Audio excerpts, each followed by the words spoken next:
Los gremios del sector agrícola del departamento se reunieron con el ministro de Agricultura y Desarrollo Rural para evaluar la situación de estos productores afectados por fenómenos como los tratados de libre comercio, la apertura económica y la falta de competitividad. Estamos a puertas de un paro que se va a llevar en el día de mañana.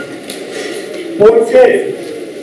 Señores, ojo, que no les vaya a pasar, señores agricultores, señores paperos, señores lecheros, lo que pasó con los cebaderos, que los acabaron de una.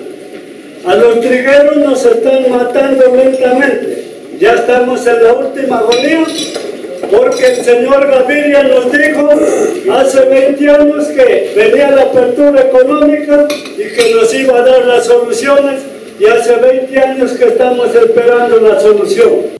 Cada uno de los representantes de los distintos sectores tomaron la palabra y exigieron mayor compromiso con el agro. Y a pesar que el ministro Juan Camilo Restrepo reiteró la disposición del gobierno a dialogar con los diferentes sectores de la actividad agropecuaria en procura de acuerdos y consensos, el paro papero se mantiene.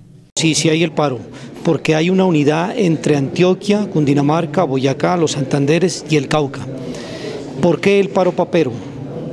Precisamente es para redireccionar las verdaderas políticas del Estado en favor y en defensa del sector agropecuario. Y no es la condición solamente de la papa, sino yo creo que todos los sectores. Aquí todos estamos en crisis.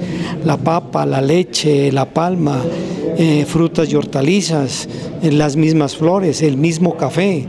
Este tiene que ser el verdadero repensar del Estado bajo las directrices de lo que tiene que ser el sector agropecuario. La concentración de la movilización se realizará en la bomba de la corporación en Catambuco. Será una manifestación pacífica y no se realizarán taponamientos en las vías, según el dirigente.